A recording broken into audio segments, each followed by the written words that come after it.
네, 안녕하세요. 박영준입니다. 예, 오늘은 아이젠 고르는 방법에 대해서 좀 말씀드리려고 합니다. 아이젠 이렇게 네이버에 검색해 보면 뭐 굉장히 많이 나오죠. 예. 종류도 많을 뿐만 아니라 가격도 천차만별입니다. 만 몇천 원부터 시작해서 4만 몇천 원까지 이렇게 가격이 굉장히 큰 폭으로 있습니다. 근데 이제 그 중에서 어떤 걸 골라야 되느냐, 여기에 대해서 말씀을 좀 드리려고 하는 거예요. 어떤 분은 그렇게 말씀하세요. 우리 카페에서 이렇게 가끔 댓글을 보면, 뭐, 우리나라에서 아이젠 공급하는 업체는 제조업체, 실제로 만드는 업체, OEM으로 하지 않고 한 개뿐이다. 한 개는 아닙니다. 제가 알기만도 두 개가 있습니다. 큰 업체가. 그래서 거기서 만들어서 뭐, 우리나라 유명한 브랜드도 있지 않습니까? 예. 이제 그런 브랜드들에 공급하죠. 뭐 블랙야커가 됐건 K2가 됐건 뭐 고롱이 됐건 뭐 어떻게 됐든 간에 근데 그런 데다가 그 업체들이 공급을 합니다. 그래서 이제 한 개는 아니고요. 두 개고 또 그 업체가 똑같은 사양의 아이젠을 만드는 게 아닙니다. 거기 가격에 따라서 소재가 조금씩 다릅니다. 그 때문에 이제 가격 차가 나는 겁니다. 근데 이제 가끔 요새 이제 싼 거 중에 중국산도 들어오거든요. 근데 중국산은 제가 잘 모르겠습니다. 예, 뭐 써보지도 않았었고, 뭐 기존에 다른 중국산도 그렇게 신뢰가 안 가기 때문에, 뭐, 싸더라도 저는 이제 그, 눈길을 안 주는 편인데, 뭐 중국산을 써보고 어땠었다는 평가를 제 그 영상에 댓글에 남겨주시면, 예, 도움이 되겠습니다. 어쨌든 저는 이제 중국산은 잘 모릅니다. 써본 적이 없어서. 자, 왜 가격 차이가 나느냐? 어떤 거는 2만 원 뭐 전후로 있고 어떤 거는 이제 3, 4만 원 사이에 있고 왜 그런 게 나느냐? 그 첫 번째 이유는 이 소재에 있습니다. 이 소재가 두 개가 다릅니다. 제품 상세 페이지죠. 제품 상세 페이지를 가셔서 소재가 뭔가를 한번 살펴보시면 그냥 일반적으로 스테인리스라고만 적힌 게 있습니다. 또는 304 스테인리스 304라고 적힌 게 있습니다. 요게 대부분 다 저렴한 축에 속합니다. 그 다음에 아예 적지 않은 거는 그냥 304를 쓰든지 아니면 뭐 글쎄요, 뭐 중국산 뭐를 갖고 와서 쓰든지 뭐 그렇게 할 겁니다 아마. 그리고 비싼 이제 그 이런 그 아이젠은 거의 대부분이 표시를 합니다. 자기가 스테인리스 뭘 쓰고 어떤 스테인리스를 쓰고 있는지. 그 스테인리스 스틸이 420J2입니다. 420J2로 쓴 게 대부분 다 3만 원 후반대에서 4만 원대에 있어요. 304는 지금 기억하셔야 될 게 304하고 420인데 420하고 304, 304와 420인데 304는 조금 무릅니다. 물러요 이게. 그래서 가공성이 좋습니다. 그러니까 가공하는데 많은 힘이 안 들어가죠.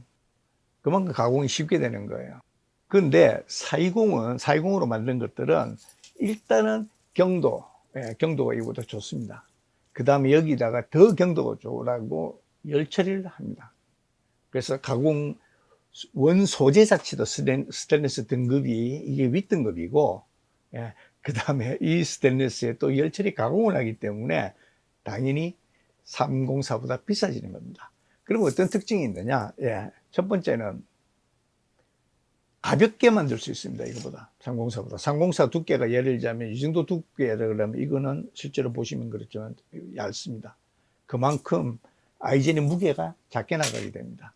두 번째, 쉽게 여기가 물러지지 않습니다. 이런 거 바위 몇 번 지나가면 바위하고 그 다음에 그 눈바디 있지 않습니까? 그 눈하고 빙판길하고 이거를 몇 번 지나가면 몇 번 정도 사용하면 상당히 이렇게 앞에 무뎌집니다.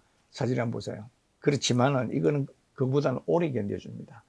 그 다음에 304는 얼음을 차거나 또는 바위를 찼을 때 요게 휘어지는, 가끔씩 휘어지곤 해요. 벌어지곤 하는데 요거는 그런 게 없습니다. 그리고 내구성도 이게 더 좋습니다. 그 다음에 이제 두 번째로 보셔야 될 게 이제 이빨의 숫자, 요거 피크라고 그러죠. 이 피크 숫자인데 최근에 나오는 것들은 뭐 대충 다 뭐 18개 정도 피크 갖고 있어요. 그 저도로 갖고 있어요. 그리고 13개, 15개짜리도 있긴 해요. 근데 이제 아무래도 이빨이 많으면 잡아주는 게 쉽겠죠. 예, 더 잘 정지가 되겠죠. 미끄러지지 않고. 그 다음에 또 하나, 요 피크에 대해서도 말씀을 드려야 되는데, 이거는 업체마다 이제 실제로 소비자들은 가서 비교를 할 수가 없거든요. 그래서 애매합니다, 이 부분이. 근데 요 피크가 높이가 있습니다. 요게 좀 높은 게 좋으세요. 네. 실제로 사용 때는. 물론 이제 피크가 커지면, 크기가 커지면 커질수록 이제 보행 시에 약간 불편함은 조금 더 가중돼요. 그렇지만은, 예, 오래 쓸 수 있고, 그다음에 이게 그 눈이나 빙판을 잡아줄 때, 예, 훨씬 더 효과적이기 때문에, 이거 보시고 조금 높은 게 있으시면, 그걸 이제 구입하시는 게 낫습니다. 그 다음에 이제 세 번째는 말씀드리고 싶은 거는, 예, 이 고무 부분입니다. 이 부분이 이제 고무 밴드죠. 네, 이 탄성 밴드가 좀 타이트한 게 사실은 좋습니다. 이렇게 좀 무른 게 있어요. 얇고 무른 것들은 이 착용을 할 때, 등산화에 착용할 때는 굉장히 편합니다. 근데 이게 잘 벗겨져요. 대신에, 예, 이렇게 좀, 예, 좀, 이 탄성이 강하고, 예, 힘이 센 것들은, 예, 이렇게 차놓으면, 처음에 찰 때는 빡시죠. 근데 딱 차놓으면 아무래도 이게 등산화에서 적게 움직입니다, 옆으로. 이게 무르면요, 요 밴드가, 탄성 밴드가 무르면 이게 자꾸 앞뒤로 밀리고 옆으로 쓸리고 그렇습니다. 그래서 물론 그걸 잡아주기 위해서 위쪽에 이제 그 벨크로를 하나씩 주는데, 그래도 그게 옆으로 돌아가는 거는, IGN이 돌아가는 거는 막지 못합니다. 그래서 되도록이면 발에 잘 맞는 거, 그 다음에 신었을 때 좀 힘들게 들어간다, 이래야지 딱 잘 잡힙니다. 그리고 또 크면 쉽게 벗겨집니다. 추가해서 이제 하나 더, 뭐냐면, 산에 가실 때는, 특히 이제 동계 산행을 하실 때, 눈이 오거나, 이제, 일단 한번 눈이 오고 나면 응달에서는 겨울이 끝날 때까지 거의 빙판이 있어요. 눈이 녹지 않는 곳이 굉장히 많이 있습니다. 특히 큰 산일수록 그렇죠. 그리고 북산일수록 그렇고, 그런데 가신다 그러면 막 겨울 산에서는 그냥 이렇게 사발이, 저는 이게 정식 명칭 모르겠어요. 근데 이게 보통 저는 이제 사발이 아이젠이라고 그러는데, 이렇게 생긴 게 있습니다. 요게 무게도 한 80 몇 그램 정도밖에 안 나갑니다. 근데 요거는 항상 예비로 스페어로 갖고 다니셔야 됩니다. 왜냐하면 이게 끊어져서 체인이 끊어지는 경우도 있고, 체인하고 요 결합 부분이 있지 않습니까? 요 탄성 밴드하고의 결합 부분이 찢어지는 경우도 있어요. 일단 이걸 못 쓰게 되는 경우가 생기는데, 저는 뭐 그런 경험들이 한 뭐 서너 번 있었습니다.